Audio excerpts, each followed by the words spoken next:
nggak sih Anda ngerasa, punya sesuatu yang berharga banget gitu buat dibagikan? Mungkin keahlian, pengalaman, atau ide keren lah. Tapi, tiba-tiba ada suara kecil gitu di kepala, bisik-bisik, ah siapa sih gue? Atau memangnya ada gitu yang bakal dengerin omongan gue? Kalau pernah, wah Anda nggak sendirian deh. Kayaknya ini udah kayak penyakit umum zaman sekarang ya. Banyak banget orang talenta, punya insight bagus, tapi malah mandek di garis start. Bukan karena idenya kurang atau lah mampu, tapi ya itu tadi, ada tembok gede banget namanya ragu sama diri sendiri. Persis. Itu fenomena yang jadi rintangan mental nyata banget ya. Sering jadi penghalang utama buat banyak orang melangkah. Nah, sumber yang mau kita gali bareng hari ini, bab 11 dari buku Wealthy and Well Known, itu ngebahas ini dalam banget.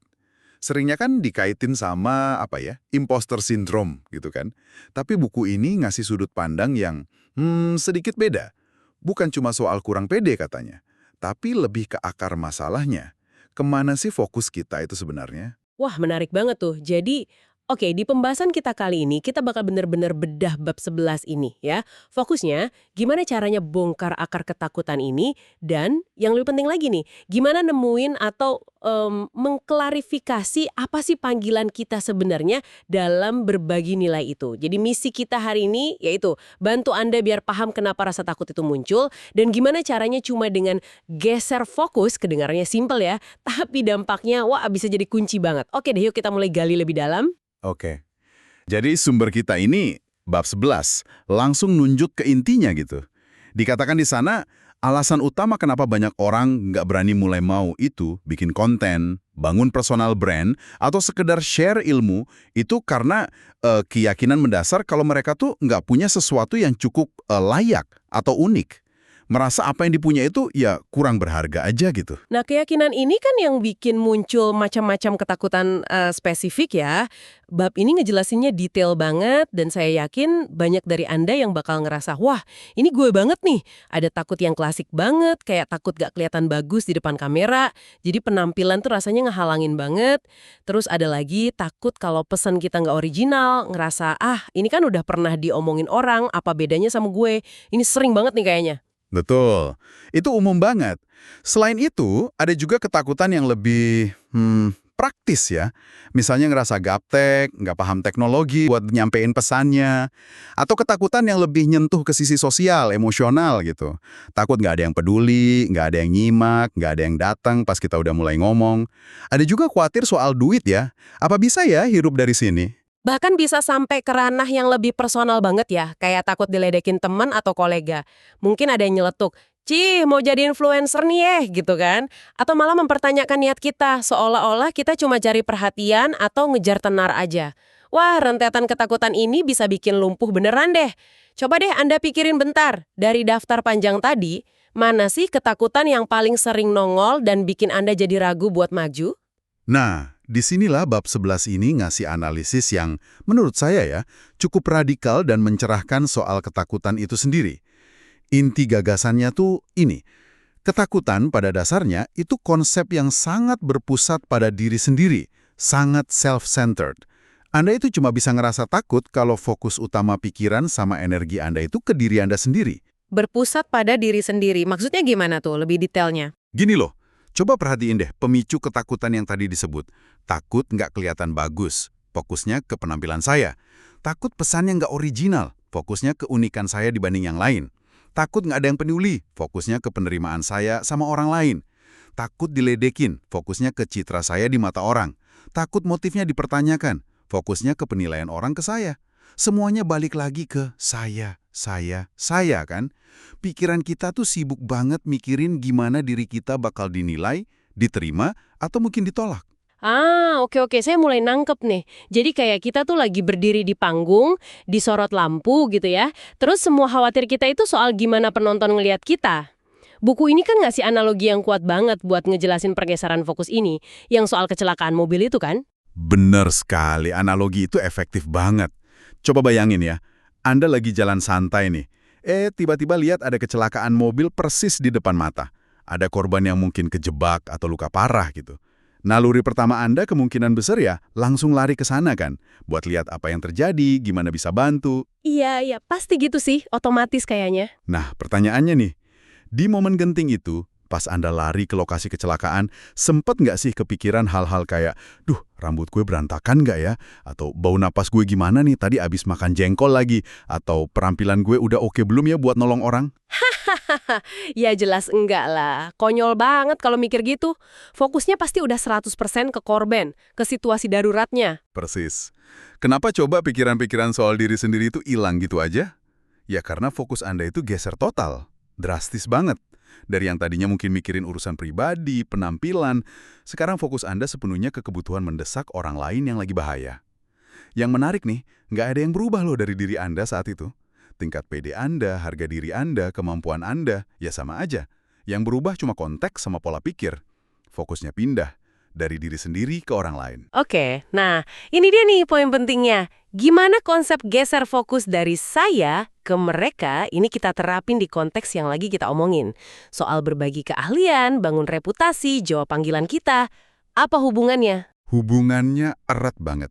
Dan ini inti dari argumen bab 11. Buku ini negesin gini. Bangun reputasi yang hebat, yang benar-benar bermakna dan punya dampak, itu sebenarnya bukan tentang Anda.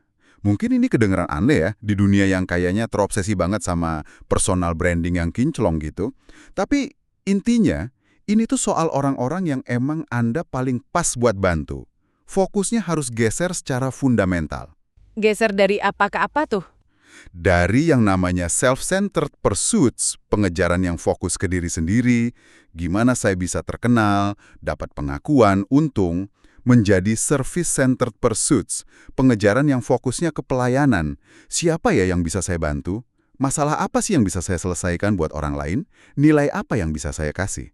Pergeseran ini bukan cuma ganti strategi, tapi ganti paradigma mendasar soal kenapa Anda ngelakuin itu. Jadi bukan sibuk mikirin cara nambahin berani buat tampil atau ngalahin takut diliatin orang ya. Kuncinya justru digeser fokus mental kita itu. Bukan soal moles citra diri, tapi soal gimana kita bisa jadi manfaat buat orang lain lewat apa yang kita punya. Gitu ya? Tepat sekali. Dan ini nyambung ke gagasan soal penawar atau antidot sejati buat rasa takut yang bikin kita nggak gerak itu.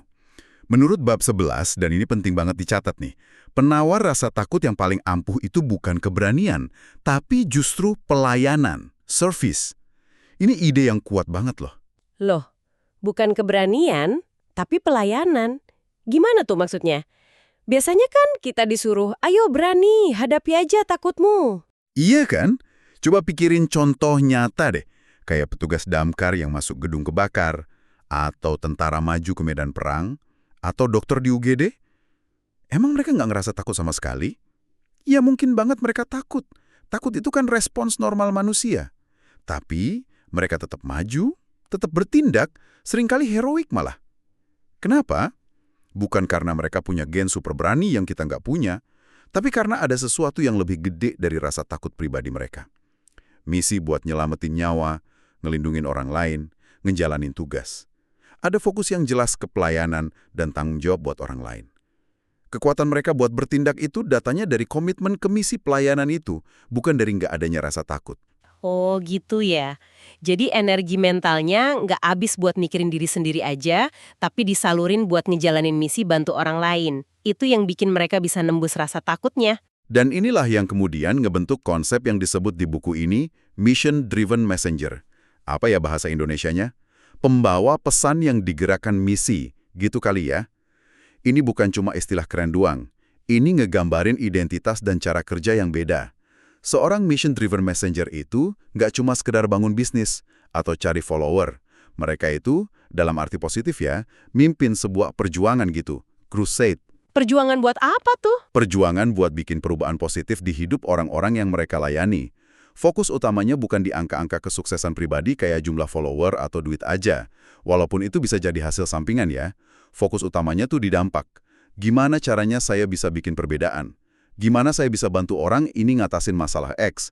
Gimana saya bisa bawa mereka dari titik A ke titik B yang lebih baik? Wah, jadi ini soal nemuin makna yang lebih dalam dari sekedar jualan atau jadi terkenal gitu ya? Tepat. Mereka sadar kalau versi terbaik diri mereka itu justru tercapai pas mereka bisa ngasih nilai paling tinggi buat orang lain. Mereka nemuin arti dan tujuan hidup ya, di tindakan melayani itu sendiri. Tujuannya lebih dari sekedar pencapaian pribadi. Ini soal bikin hidup orang lain lebih baik secara nyata. Ada kutipan menarik dari Sally Hawkshead di bab ini, bunyinya kira-kira gini, dunia itu nggak diubah sama orang-orang yang pedulinya setengah-setengah. Ini nunjukin tingkat komitmen dan kejelasan misi yang dalam banget. Dunia nggak diubah sama orang-orang yang pedulinya setengah-setengah. Ngena banget itu. Artinya, jadi mission-driven messenger ini nuntut kita buat bener-bener peduli sama masalah yang mau kita selesaikan dan orang yang mau kita bantu ya. Bukan cuma ikut-ikutan atau ala kadarnya. Bener banget. Ini soal punya why yang kuat, yang akarnya dari keinginan buat melayani.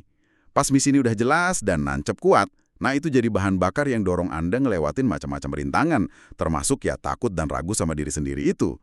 Kayak di analogi kecelakaan tadi, pas misinya jelas, nolong korban, takut pribadi jadi nomor 2. Buku ini bilang gini, bagus banget. Nggak ada ketakutan pas misi buat melayani jadi jelas. Wow, nggak ada ketakutan pas misi buat melayani jadi jelas. Itu benar-benar ngubah cara pandang ya. Terus gimana nih cara spesifiknya ini bantu kita ngatasin imposter syndrome yang tadi kita bahas di awal? Perasaan nggak pantas atau takut dianggap bohong itu. Nah, ini salah satu dampak paling melegakan dari sudut pandang pelayanan ini. Pas fokus Anda geser ke pelayanan, cara mikir Anda soal kompetisi itu juga jadi berubah total. Anda nggak lagi ngerasa perlu bersaing melawan orang lain. Bersaing melawan orang lain. Maksudnya gimana tuh? Ya, kalau pakai paradigma yang fokus ke diri sendiri, kita kan sering kejebak banding-bandingin diri terus. Gue lebih baik nggak ya dari si A? Ide gue lebih orisinal nggak ya dari si B? Gue lebih pinter, sukses, populer nggak ya dari mereka? Ini kan kayak medan perang mental yang capek banget dan subur banget buat imposter syndrome. Kita selalu merasa ada orang lain yang lebih baik, dan kita takut kekauan kalau kita nggak sehebat itu. Tapi, pas Anda pakai pola pikir mission-driven messenger, fokus Anda bukan lagi bersaing melawan orang lain. Justru sebaliknya, Anda mulai bersaing untuk orang lain. Bersaing untuk orang lain. Wah, ini menarik. Coba jelasin lagi deh. Fokus Anda bukan lagi nyari validasi atau persetujuan dari semua orang, apalagi dari mereka yang mungkin emang bukan target Anda atau nggak butuh apa yang Anda tawarin. Jadi kita nggak usah pusing lagi mikirin kata orang yang nggak ada hubungannya sama misi kita gitu ya? Tepat. Fokus Anda jadi lebih sempit, tapi tajam. Gimana caranya saya bisa jangkau dan layani orang-orang yang benar-benar butuh bantuan unik yang cuma bisa saya kasih? Orang-orang yang masalahnya klik banget sama solusi yang Anda punya. Entah itu dari pengalaman, keahlian, atau cara pandang unik Anda. Pas Anda sibuk fokus ke kebutuhan mereka, dan gimana cara terbaik buat memenuhinya, ruang buat imposter syndrome itu jadi makin sempit. Energi Anda ngalirnya keluar, bukan ke dalam diri Anda dan keraguan Anda sendiri. Ini benar-benar geser paradigma sih. Coba deh Anda bayangin sebentar. Gimana kalau Anda mulai lihat proses bangun reputasi atau berbagi keahlian, itu bukan sebagai ajang pamer atau buktiin diri, tapi murni sebagai sebuah mekanisme, sebuah cara buat menjangkau dan melayani orang-orang yang sungguh-sungguh bisa dapat manfaat dari apa yang Anda bawa. Ngelihatnya sebagai jembatan gitu antara solusi Anda dan masalah mereka. Perasaan yang muncul pasti beda banget kan ya? Mungkin lebih kerasa ada artinya dan nggak terlalu bikin takut lagi. Betul sekali. Jadi kalau kita rangkum ya, poin-poin kunci dari obrolan kita soal bab 11 ini, ketakutan terbesar yang sering banget nahan kita buat mulai, buat berbagi, buat jawab panggilan kita, itu ternyata akarnya kuat banget di fokus yang terlalu ke diri sendiri, ke saya. Dan penawar paling ampuhnya, kata sumber kita ini, bukan dengan memompa keberanian secara dibuat-buat, tapi dengan sadar dan terus-menerus geser fokus itu. Dari saya jadi mereka.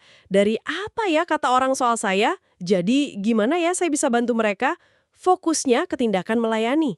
Menjadi mission-driven messenger itu, intinya ya, soal mencapai kejelasan tentang misi pelayanan Anda. Ini soal menyadari terus, kemudian merangkul panggilan Anda, buat pakai karunia, pengalaman, dan keunikan Anda demi kebaikan orang lain. Pas misi ini jadi jangkar Anda, rasa takut mungkin masih ada, tapi dia nggak lagi megang kendali penuh. Nah, ini bagian buat Anda renungin lebih dalam nih. Berdasarkan yang udah kita obrolin, coba deh luangin waktu bentar buat mikir. Siapa sih kelompok orang yang paling mungkin dapat manfaat paling gede dari pengalaman hidup unik Anda, keahlian spesifik Anda, atau passion terdalam Anda? Orang dengan masalah kayak apa, aspirasi kayak apa, yang rasanya Anda tuh diciptain atau paling pas buat layani. Bab 11 ini kan juga nyinggung konsep kuat soal melayani orang yang kayak diri Anda di masa lalu. Serve the person you once were. Siapa sih sosok Anda di masa lalu yang mungkin sekarang lagi butuh banget bimbingan atau solusi yang sekarang Anda udah punya? Nah, ngejawab pertanyaan-pertanyaan itu bisa jadi langkah awal yang konkret banget buat klarifikasi misi dan panggilan Anda. Ini mindahin fokus dari yang abstrak kayak bangun brand jadi sesuatu yang lebih personal dan terarah. Melayani manusia beneran dengan kebutuhan yang beneran ada. Dan sebagai pemikiran penutup dari kita nih, sesuatu buat Anda bawa pulang dan mungkin direnungin lagi. Coba pikirin ini deh. Mungkin panggilan sejati Anda, inti dari keberadaan profesional atau kreatif Anda, itu bukan soal mencapai sesuatu untuk diri sendiri, bukan soal gelar, pengakuan, atau harta aja. Tapi justru soal menjadi sesuatu untuk orang lain. Jadi sumber solusi, inspirasi, bantuan, atau pemahaman. Dan gimana kalau langkah pertama dan paling penting buat benar-benar mulai jalanin panggilan itu, bukanlah nunggu sampai Anda ngerasa 100% siap atau berani, tapi justru dengan mulai ambil tindakan pelayanan sekecil apapun sekarang juga. Terima kasih banyak ya udah nyimak pembahasan mendalam kita kali ini. Ingat ya, perjalanan ini, seperti yang ditekankan di sumber kita, sejatinya bukan soal ngejar sempurna, tenar instan, atau disetujuin semua orang. Ini soal nemuin kejelasan misi, komitmen ke dampak positif, dan melayani orang-orang yang butuh Anda dengan sepenuh hati dan keunikan yang Anda bawa. Semoga obrolan kita ini bermanfaat ya. Sampai jumpa lagi di kesempatan berikutnya.